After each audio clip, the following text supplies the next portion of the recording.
3 iš 4 moterų neitų į pasimatymą, jei vyras yra bedarbis arba uždirba nepakankamai. 63% paauglių savižudžių augo tik su mama.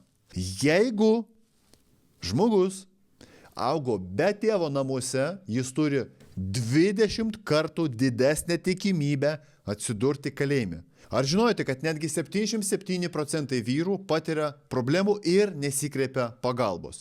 Turi problemų santykiuose, su finansais, psichologinių problemų, bet niekada nesikreipia pagalbos. Dabar vyksta didžiulė ataka link vyrų ir šiandien su jumis kalbėsim apie 5 dalykus, kurie greuna mus kaip vyrus. Jeigu jums patinka šito video idėja, būtinai paspauskite like ir pasidalinkite šito video su draugais, o mes, bičiuliai, pradedam.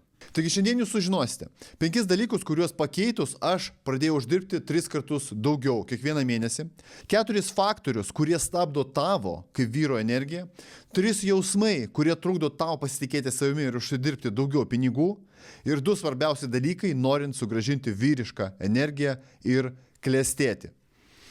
Ir vienas tikras užtikrintas būdas, kaip valdyti savo gyvenimą ir tapti tikrų vyrų. Pradedam.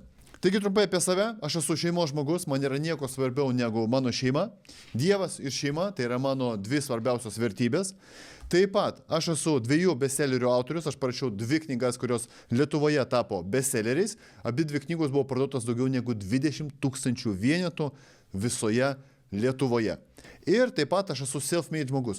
Ką reiškia self-made žmogus? Self-made žmogus reiškia, kad jisai neturi jokių tėvo pinigų, tai reiškia, joks tėvas arba mama niekas jam nepaliko, močiutė, senelis, niekas jam nepaliko jokio palikimo, taip kad viską, ką aš dabar turiu, aš uždirbu šitos pinigus pats, savo rankomis, savo protu, savąją energiją.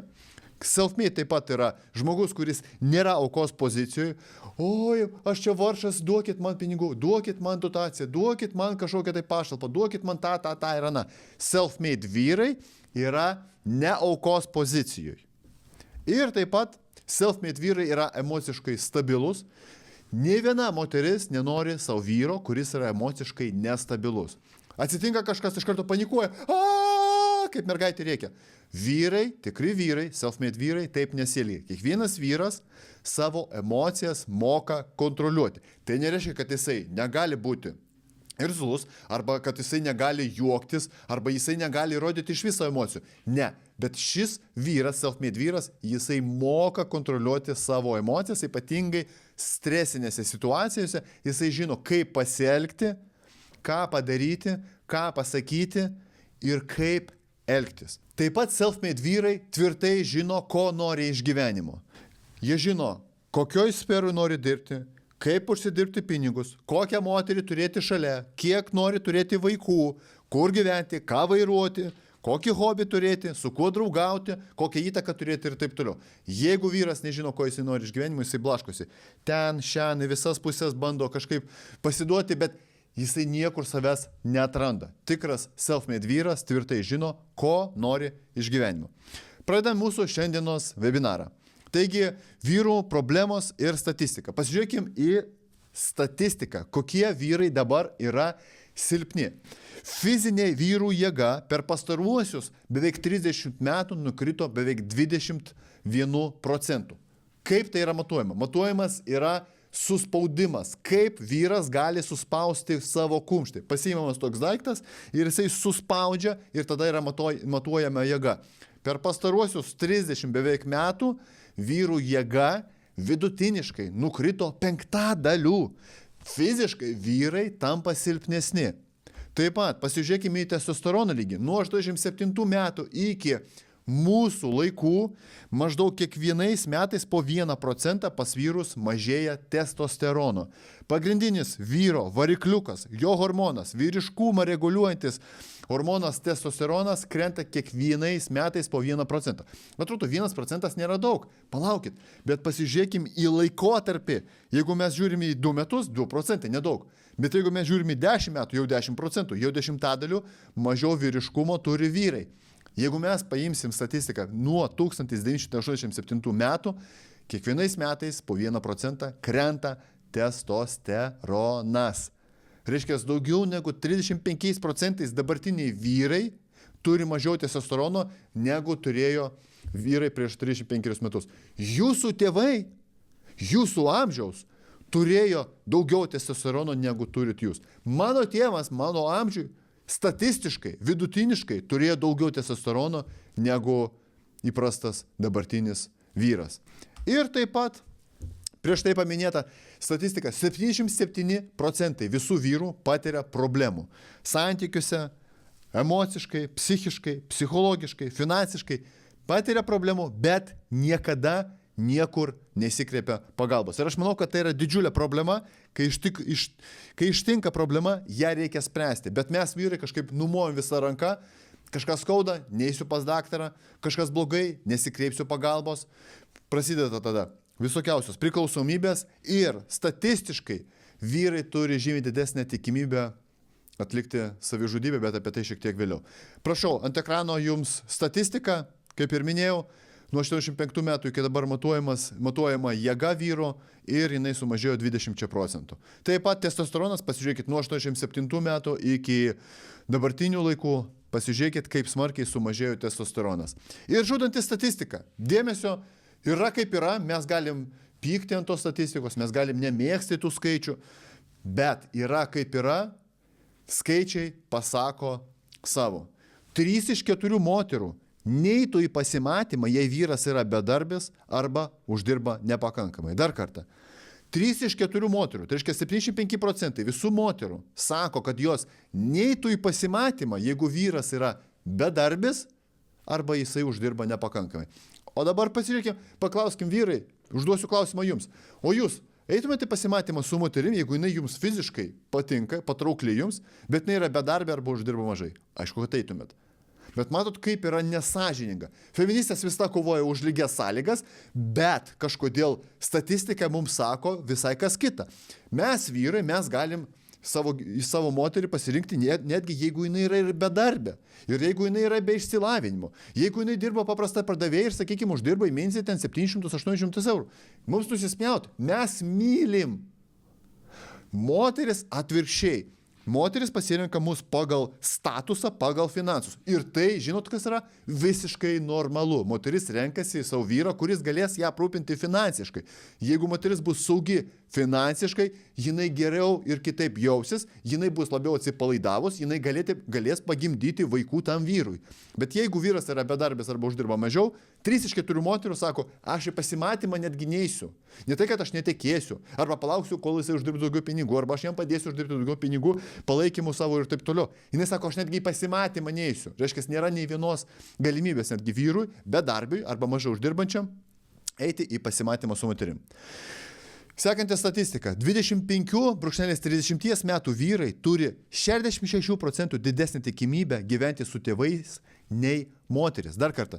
Nuo 25 iki 30 metų vyrai pati jėga, beveik pati jėga. Vyro jėga maždaug, sakykime, pats gazas prasideda nuo 35 maždaug vyro. Ne, jau patirtis yra, jau galbūt jisai ne taip gerai atsistato, daugiau pamiegoti reikia ir taip toliau, kad kūnas fiziškai atsistatytų. Bet yra patirtis, jau yra išmintis ir jų gyvenime matęs ir jėga, fizinė, psichologinė jėga maždaug 35 metų.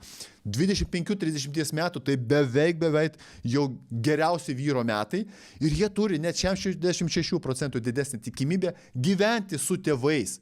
Nei moteris. Moteris sako, ne. Statistika mums sako, moteris negyvena su tėvais. Vyrai daugiau gyvena su tėvais negu moteris. Ir dėja, bet visiškai žudanti, tiesiog ne ta žodžio prasme, pražudanti statistika yra tokia, kad vyrai turi 6 kartus didesnį tikimybę savižudybėje nei moteris. Taip, vyrai 6 kartus daugiau padaro savižudybių nei moteris. Kodėl tas įvyksta?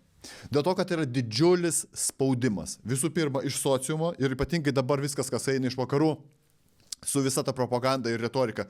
Baltieji ypatingai vyrai heteroseksualai, jie yra smurtautojai, seksistai, rasistai, moterų nekentėjai, tvirkintojai visi ir taip toliau. Taip mums sako, mes žiūrėkit serialus, pažiūrėkit filmus, pažiūrėkit per televiziją, ką sako. Baltieji vyrai, white men, sexist, racist, misogynist, bigots ir taip toliau. Visiška netiesa. Plius Finansiškai. Dabar prisiminkit, anksčiau, prieš 30 metų, prieš 40 metų, jūsų, tai yra mūsų tėvai, galėjo dirbti, neretai vienas tėvas galėjo dirbti ir uždirbdavo pinigų pakankamai tam, kad išlaikyti visą šeimą. Dabar tai yra beveik neįmanoma. Reikia dirbti ir tėvui, ir mamai, kad išlaikyti visą šeimą, vaikai mokykloj, su jais mažai kas praleidžiama laiko ir tai vos sudarimas galas su galu. Ir štai mes iš kur gaunam 6 kartų didesnį tikimybę, kad vyrai nusižudys negu moteris. Pasižiūrėkim toliau. Tėvų statistika. Dėmesio, žudanti tėvų statistika. Jeigu jūs pasižiūrėsite į tai, kas vyksta pasaulyje, kodėl yra toks didžiulis kriminalas, vienas didžiausių tam lemtingų faktorių yra tas, kad tėvai neaugina savo vaikų. Arba tėvai būna namuose, bet jie būna tik tai fiziškai, bet jie beveik nebendrauja su savo vaikais, ypatingai su berniukais. Berniukai užauga nežinant, kas yra tikras vyras, kas yra tėvas, kas yra tėvo ir sūnaus santykiai. Jie neturi disciplinos, nes tėvas neauklėja jame disciplinos. Ir po to jisai užauga ir prasideda kriminalas. Statistika. 30 minučių per savaitę vidutiniškai berniukai praleidžia su savo tėvu. 30 minučių per savaitę, ne per dieną, bičiuliai, per savaitę. Vidutiniškai 30 minučių, pusvalandį per savaitę praleidžia vaikai, berniukai su savo tėvu. Per savaitę. 44 valandas per savaitę, maždaug tiek vidutiniškai berniukai praleidžia prie ekranų. Prie ekranų. 44 valandas per savaitę. 88 kartus daugiau berniukai praleidžia prie ekranų, telefonai, planšetės, kompiuteris, televizorius ir taip toliau. 88 kartus daugiau laiko praleidžia berniukai prie ekranų, negu bendraujant su savo tėvais. 90% benamių ar pabėgėlių vaikų augo be tėvo namuose. Dar kartą, 90% benamių ar pabėgėlių vaikų augo be tėvo namuose. Tokia yra statistika. 63% paauglių savižudžių augo tik su mama. 63 paauglių savižudžių augo tik su mama. Aš nesakau, kad mama nemoka auklėt. Aš sakau statistiką. Aš jums duodu faktus. Mama yra mama, tėtis yra tėtis. Mama niekada nepakeis tėčio, tėvas niekada nepakeis mamos. Visiškai skirtingos energetikos, visiškai skirtingas auklėjimo būdas, bendravimo būdas, manieros ir taip toliau. Visiškai skirtingų dalykų gali išmokyti tėvas ir mama. Tėvas tai disciplina, vyriškumas, atsakinėjimas už savo žodžius, savo žodžio laikymasis, fiziniai pratimai ir taip toliau. Mama labiau apie jausmus, apie meilę, apie rūpestį. Šeima privalo būti sudaryta iš tėvo ir iš mamos. Kitu atžvilgiu, matom, 63% paauglių savižudžių augo tik su mama. Jeigu žmogus augo be tėvo namuose, jis turi 20 kartų didesnę tikimybę atsidurti kalėjime. 20 kartų, netgi 2 kartus būtų žymiai daugiau negu reikėtų. 20 kartų didesnė tikimybė, kad žmogus atsidurs kalėjime, jeigu jis augo be tėvo namuose. Tėvas yra kritiškai svarbus berniuko ir mergaitės gyvenime, ypatingai berniuko gyvenime. Ypatingai svarbus. Jeigu tėvo nėra namuose, privalo būti kitas autoritetas, kažkas galbūt internete, ko paskaitas žiūri, knygas skaito, video žiūri, podcastus klauso ir taip toliau. Kaimynas, kuris dalyvauja to berniuko auklėjime kažkaip. Mokytojas, draugas, kolega ir taip toliau. Vyras, kažkoks vyras privalo būti kiekvieno berniuko gyvenime, kad jisai užaugtų ir neturėtų 20% didesnę tikimybę atsidurti kalėjime. Tėvas reikalingas, jeigu nėra tėvo, mirė, pradingo kažkur, metė, tėvo yra neįdomus vaikai. Mamas privalo pasirūpinti, kad jų sūnaus arba sūnų gyvenime vis vien būtų kažkoks vyras autoritetas. Kitu atveju, 20% didesnė tikimybė, kad žmogus atsidurs kalėjime, jeigu jis augs be tėvo namuose. Kodėl tėvų nėra namie? Pasižiūrėkim. Visų pirma, be abejo, tai yra darbas. Tai yra atsakomybė už finansų, saugumą, namus, plus infliacija ir nuolat kylančios kainos viskam. Realiai dabar jūs negalite dirbti 8 valandas ir viskas. Dažniausiai būna 8 valandos darbe, plus valanda pietums tai jau 9 valandos, plus kelias pirmin atgal į darbą, plus viršvalandžiai, plus dar kažkas, mes gaunam taip, kad 30 minučių per savaitę berniukai praleidžia su savo tėvu. Priklausomybės, be abejo, prie to pridėkite alkoholį, rūkalus, narkotikus, pornografiją, nesveiką maistą. Jūs viską šitą, kai pridėsite, mes ir gausim štai tokį dalyką, kurį mes matome dabar. Tėvų namuose nėra. Arba jie yra, bet jie neužsiima savo vaikais, jie neužsiima savo berniukais, savo sūnumis. Žiūri teliką, užsiėmė kažkokiais kitais reikalais, dirba, rūko, geria, su draugais daugiau bendrauja, galbūt kažkas priklausomas nuo pornografijos, kažkas narkotikus vartoja ir taip toliau. Patikėkit, toks yra gyvenimas. Jeigu jūs to nematot pas save arba savo kaiminystę arba pas savo artimuosius, tai nereiškia, kad pasaulyje to nėra, netgi Lietuvoje tai yra ir tai yra opi problema. Na ir visuomenė, be abejo, spaudimas iš visuomenės, kaip prieš tai minėjau, visi vyrai yra smurtautojai, agresoriai, egoistai, seksistai, rasistai, moterų nekentėjai ir taip toliau. Didžiulė eina visuomenės agresija. Mums leftistai sako, kad vyrai, ypatingai baltieji heteroseksualūs, tradicinės orientacijos vyrai yra didžiausias blogis, jie kolonistai, jie visus nužudė, atvyko į Ameriką, nužudė indienus, jie čia užkariavo visą Europą, kryžiaus kelius darė, krikščionys buvo blogai ir taip toliau, viskas buvo blogai, dar plus baltieji vyrai kadaise turėjo ir tarnus, vergus turėjo. Be abejo, dabar mes turime už visą tai atsakyti. Nors nei mes, nei mūsų protėviai nieko to nedarė, bet retorika eina tokia, kad vyrai yra smurtautojai, seksistai, rasistai, moterų nekentėjai, agresoriai, tvirkintojai ir taip toliau. Ir mes gauname tai, ką mes gauname dabar. Vyrai fiziškai, psichologiškai, emociškai yra silpni ir silpnesni, negu buvo prieš 30 metų.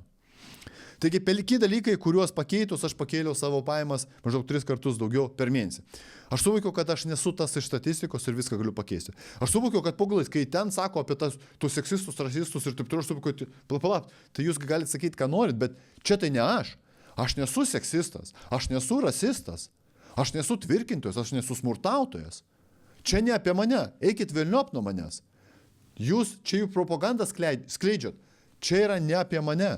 Aš niekada nesmurtavau prieš jokią moterį. Aš nesu gyvenime prieš moterį pakėlęs rankos. Aš nesu ištvirkinęs nei vienos moters. Aš nesu pasakęs, kad man nepatinka juodaodžiai, arba man nepatinka kiniečiai, arba man nepatinka kažkokios tai dar kitos rasės atstovai. Niekada. Tai čia reiškia ne apie mane. Eikit velniop. Ta suvokus, jau žymiai pagerėjo mano gyvenimas. Taip pat suvokiau, kad mano praeitis nelėmė mano ateities visiškai. Tai, kad aš kažkadaise kažką pavogiau, kažką padariau, aš paprašiau atleidimo pas viešpatį Dievą, viskas. Aš dabar taip nesielgiu ir mano praeitis nenusako, kokia bus mano ateitis. Visi mes esam padarę gyvenime klaidų, visi mes esam padarę negerų dalykų, vienaip arba kitaip, sumelavę, kažką pavogę, kažką nuskriaudę, galbūt emociškai ir taip toliau. Bet tai nereiškia, kad mes negalim turėti šviesios ateities. Taip pat aš nustojau bendrauti su tais, kurie tempia realiai mane žemyn, su negatyviais žmonėmis. Taip pat suvokiau, kad mane valdo, suvokiau, kas mane gali valdyti. Pornografija valdo, sportas valdo, bendravimas. Noriu, kad mane pastoviai kažkas pasakytų, kad koks aš geras. Čia kaip pavyzdys. Aš suvokiau, kas mane valdo, aš supratau, kad jie mane tikrai valdo. Ir aš pasakiau, stop, gana, čia ne apie mane ir aš negaliu būti daugiau nuo jūsų priklausomas. Ir aš nustojau gėdytis pardavinėti savo prekes ir paslaugas. Anksčiau man buvo gėda pardavinėti netgi savo knygas, siūlyti. Dabar aš siūlau visiems įsigyti mano programas. Aš visiems siūlau įsigyti mano knygas ir taip toliau. Man negėda, nes knygas rašiau iš visos širdies. Programas kuriu iš visos širdies. Kodėl aš turėčiau gėdytis, pardavinėti, siūlyti kitiems įsigyti mano kūrybą. Taip kad, bičiuliai, nesigėdykit, įsigykit mano kūrybą. Važiuojam toliau. 4 faktoriai, kurie stabdo tavo kaip vyro energiją. Visų pirma, tai moteris. Vyrai neretai yra, kaip sakoma, pimpalo vergai. Jie padarys viską dėl sekso. Viską nupirks, viską atiduos, nusižemės. Svarbu, kad tą moterį gauti, svarbu, kad gauti sekso. Man tai yra numeris 1, oi moteris. Ir neretai moteris valdo vyrus. Ir vyrai daro labai prastus sprendimus, moteris po to juos meta ir vyrai lieka ant ledo. Taip pat pornografija. Didžiulė problema yra dabar pas vyrus pornografijos priklausomybė. Non-stop, kiekvieną dieną, kartą per savaitę, 2 kartus per savaitę, 3 kartus per savaitę, 2 kartus per dieną. Pornografija, pornografija, pornografija, pornografija. Kada jūs žiūrit pornografiją, jūs nenorite turėti po to rimtų santykių su moterim. O kam? Dėl moters tikros reikia stengti, su ją reikia pabendrauti, ją reikia kažkur pakviesti, su ją reikia apie kažką pasikalbėti, reikia ją pasidomėti ir taip toliau. Tam, kad gauti sekso galutiniam variante. Bet pornografiją galima atsiversti tiesiog telefone, pasižiūrėti, per 3 minutės padaryti viską, ką reikia, užbaigti ir viskas, ir tada nieko nesinori daryti. Klausimas jums. Aš neklausiu, kitą paskutinį kartą jūs smaukit. Aš pasakysiu taip. Prisiminkit, kas įvyksta po to, kai jūs pamasturbuojat. Jūs žinot, kad tai yra negerai. Pojūtis prastas. Jūs žinot, kad kažką padarėt negerą. Gėda kažkaip, ne? Nesinori, kad kažkas sužinotų. Ir nesinori po to dėl moters stengtis. Statistiškai, netgi vyrai, kurie yra santuokose ir netgi laimingose santuokose, vis vien masturbuoja. Tai reiškia, turi priklausomybę pornografijai. Ir patikėkit, pornografija niekada nebuvo taip prieinama, kaip yra prieinama dabar. Pirmą kartą pornografinį filmą aš pamačiau, kai buvau, galbūt 8 metų. Tai buvo super anksti, bet tai buvo prieš beveik 30 metų. Ir tai buvo vaizdajuostė, kurią reikėjo slėpti ir taip toliau. Dabar jokiam vaikui nereikia slėptis. Tiesiog pasiima telefoną, nueina į kitą kambarį, kol nieks nemato ir žiūri tam telefone. Tėvai užeina į kambarį, išjungia ir nieks netgi nežino, kad jisai žiūrėjo pornografinius filmus. Tai yra didžiulė problema pornografija. Kiekvieno vyro, beje moterų irgi, bet vyro gyvenime tai tikrai. Aplinka. Be abejo, aplinka irgi, ką tu čia davai, einam 50 padarom, einam pažiūrim futbolą, einam pažiūrim filmą, einam pažiūrim serialą, padarom tą, einam pažaidžiam kažkuo, Nėra kada užsiimti savimi, nėra kada kurti šeimos, nėra kada suprasti save ir gyventi pagal savo vertybės, kai pastovi aplinka jums diktuoja ir sako, ką daryti. Ir be abejo sportas. Ir sportas yra kabutėse, nes pogalais dabar jūs galite turėti prenumeratą NBA, NHL, Eurolygai, futbolui, bet kam. UFC galima žiūrėti visą sportą non-stop. O kada gyventi? Sportas mūsų užvaldė. Kai buvo sakoma, duokit jiems maisto ir kažką pasižiūrėti, savotišką cirką, ir jūs galėsite valdyti tuos žmonės. Prieš 1000 metų tai buvo pasakyta. Koliziejus, gladiatoriai. Užimkite žmonių protus, kad jie nežinotų ir nežiūrėtų ir nematytų, kokia yra didžiulė korupcija mūsų šaly. Tegu jie būna užimti, kaip Lakers sužais šiais, kaip Žalgiris sužais, koks tenais kovotojas taps čempionu. Viską žiūrim, absoliučiai. Čempionatas futbolo, krepšinio, teniso, kovų, boksas ir taip toliau. Ir aš vienas iš jų. Aš žiūriu vieną sportą. UFC 2 kartus per mėnesį maždaug.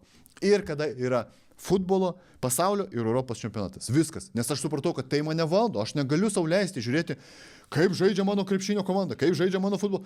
Čempionų lyga, Eurolyga, NBA, NHL, UFC, boksas. 24 valandas per parą dabar galima žiūrėti sportą. Ir patikėkit, žmonės tai daro ir pradedžia visą savo gyvenimą, kol už jų nugaros, už juos daro sprendimą, kaip jiems gyventi. 3 jausmai, kurie trukdo tau pasitikėti savimi ir užsidirbti daugiau pinigų. Visų pirma, gėda. Man gėda pakviesti ją į pasimatymą, man gėda pasakyti, ko aš noriu lovoje, man gėda pasiūlyti savo prekes, man gėda paprašyti didesnės algos, man gėda paprašyti kitų pareigų, man gėda paprašyti to, geresnių sąlygų ir taip toliau. Man gėda. Žudo. Gėda mus žudo. Taip pat kaltė.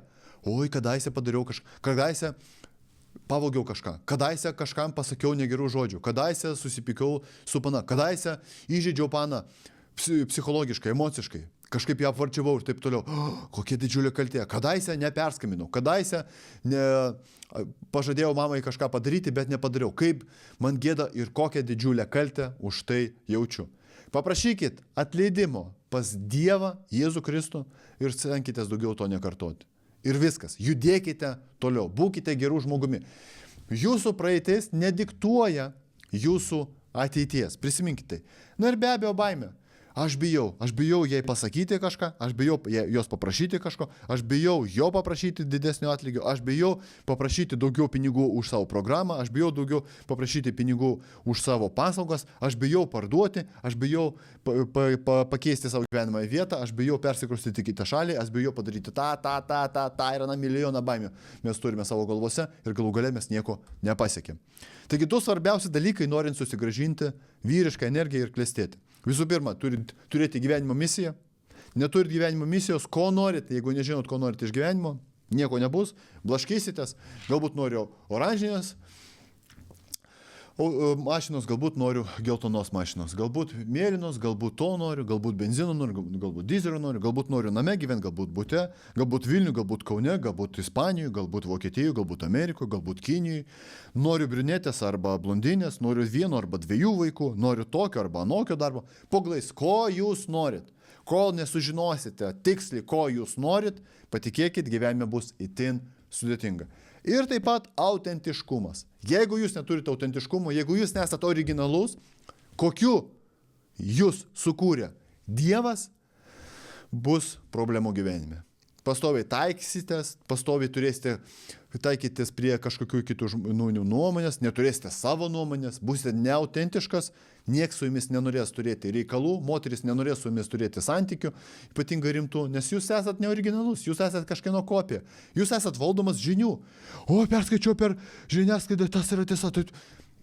Gal savo nuomonę turėsiu, galbūt patikrinsiu, ar jie tiesą sako, o pabendrausiu su kitais žmonėmis, klausyk, tu tai tiesa ar ne? Ai, netiesa, kodėl, kokie faktai? Okei, tai man meluoja žiniasklaida. Nieko, okei. Reikia būti autentišku, jeigu norite būti laimingu ir sėkmingu gyvenime. Na ir be abejo, vienas užtikrintas būdas valdyti savo gyvenimą pačiam, tai tiesiog suprasti skaudžią tiesą. Jūs esat verti gyvenime tiek, kiek patys galvojat, kad esate verti. Jeigu jūs galvojat, kad jūs esate verti 1000 eurų per mėnesį, reiškia, jūs ir uždirbsite 1000 eurų per mėnesį. Jeigu jūs galvojat, kad jūs esate verti tik tai tokios moters, kuri, pavyzdžiui, jūsų negerbė, arba nemylė, arba jūsų yra ištikima ir taip toliau, arba apkalbinėja jūsų už nugaros su savo draugėm ir taip toliau. Jeigu jūs taip galvojat, kad jūs esate vertas tik tai tokios moters, jūs tokią moterį tik tai ir turėsite. Jeigu jūs esate, jūsų manimų vertas gyventi tik tai tokio dydžio bute, reiškia, gyvensite tokio, tik tai tokio dydžio bute ir viskas. Jūs esate vertas tiek, kiek patys manote esą verti. Taškas, kitaip nebus. Bičiuliai, pristatau jums programą vyrams Self-Made. Jeigu jūs norite labiau pasitikėti savimi, jeigu jūs norite pakelti savo savivertę ir iš gyvenimo paimti daugiau, ši programa yra skirta jums. Visų pirma, skirta programa vyrams, kurie jaučia nepasitikėjimą savimi daugelį gyvenimo situacijų, bet nori būti užtikrinti ir pasitikintis savimi. Programa skirta vyrams, kurie jaučia baimę ir kaltę savo gyvenime, kuri trukdo judėti į priekį. Skirta vyrams, kurie nori gauti pripažinimą darbe ir uždirbti daugiau pinigų, kad galėtų pasirūpinti savimi ir šeima. Programa skirta vyrams, kuriems neišeina susikurti svajonių gyvenimo, nori gauti daugiau gyvenimo, o ne tik tenkintis tuo, ką turi. Programa skirta vyrams, kurie nori realizuoti visą savo turimą potencialą, kurie nori būti gerbiami ir aukštinami, vyrams, kurie žiūri Hollywoodo filmus ir nori gyventi lygiai taip pat, vyrams, kurie nori tapti iš tikrųjų self-made, nepriklausyti nuo kitų, bet patys užsidirbti savo rankom ir savo protų pinigus, sukurti savo gyvenimą patys, su Dievo pagalba, bet patys. Kokie yra programos privalumai? Visų pirma, programa sudaro mokymai iš visų gyvenimo aspektų. Nuo pasitikėjimo savimi, finansų ir bendravimo su moterimis iki sveikatos ir fizinės jėgos. Mokymų įrašus galėsite pažiūrėti savo patogių laikų ir turėsite prieigą ilgam. Tai padės jums geriau įsisavinti informaciją, galėsite video peržiūrėti kelis ar keliolika kartų ir gauti informaciją pritaikyti savo gyvenime. Programa vyrams buvo kurta atsižvelgiant į tikras lietuviams būdingas problemas ir sunkumus. Tai ne paviršutiniška, o gili ir naudinga medžiaga. Ir taip pat kartu su paskaitomis gausite praktinės užduotis. Tai padės įsisavinti mokymų medžiagą ir pasiekti geresnių rezultatų per trumpesnį laiką.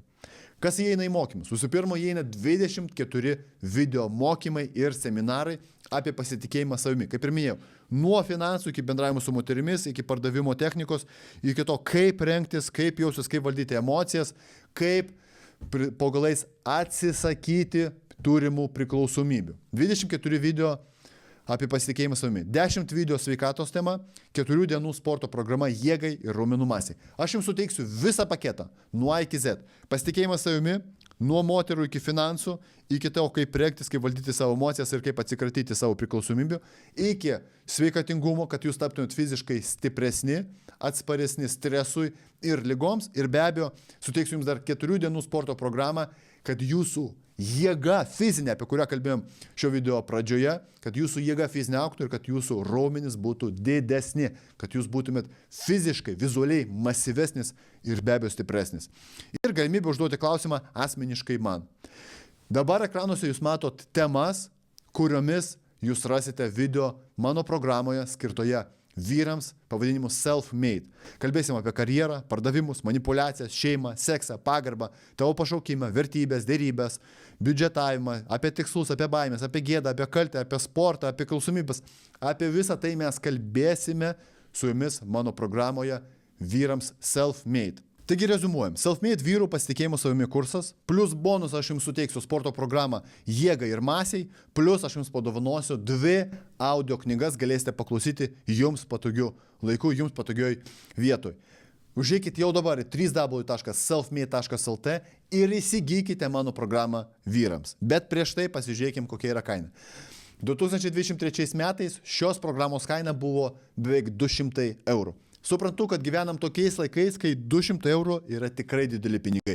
Mano tikslas yra padėti kuo daugiau vyrų, būtent todėl aš atidarau šią programą kiekvienam norinčiam vyrui. Ir vietoj 200 eurų kaina dabar yra tik tai 29 eurai. Ir aš jums dar duosiu netgi 30 dienų pinigų grąžinimo garantiją. Jeigu jūs įsigijus programą, ją visą pilnai peržiūrėjus, pasakysit, kad jinai jums netiko arba nepatiko, jūs turite 30 dienų nuo pirkimo susigrąžinti 100% savo pinigų. Aš jums suteikiu 100% 30 dienų pinigų grąžinimo garantiją. Visų pirma, tai yra 85% nuolaida pilnam kursui, vietoj 200 eurų, kaina yra tik tai 29 eurai. Ir jeigu nusipirkus, pasižiūrėjus pilną kursą jums nepatiks, jūs turite 30 dienų tam, kad susigrąžinti pinigus atgal. Nedvejokit, vyrai. Užeikit dabar į selfmade.lt, įsigykit programą ir aš pažadu, kad jūs nepasigailėsit. Programą kūriau iš visos širdies. Aš žiūrėjau tai, kokios yra iš tikrųjų problemos pas vyrus ir aš išsprendžiau tas problemas savo video kursų mokymų dėka. Plus 2 audio knygos, plus sporto programa Jėgai ir Masiai, plus video apie sveikatingumą, apie tai, kokius energetikus geriau pasirinkti, kaip geriau išsimiegoti, ką valgyti, kodėl verta valgyti šitos, o ne šitos produktus, kaip pakelti savo natūralų testosterono lygį be chemijos ir kažkokių tai preparatų. Aš jumis pilnai pasirūpinau. Programa vyrams Self-Made yra nuo A iki Z. Nuo jūsų pasitikėjimo savimi, psichologiškai, emociškai, iki fizinio pasitikėjimo savimi, kur jūs tapsite stipresnis, turėsite daugiau raumenų, jausitės kitaip, būsite vyriškesnis ir turėsite daugiau testosterono. Kaina vietoj 200 eurų, dabar tik tai 29 eurai, plus aš jums suteikiu 30 dienų pinigų grąžinimo garantiją. Užeikite dabar į www.selfmade.lt, įsigykite programą vyrams ir pakeiskite savo gyvenimą į gerą.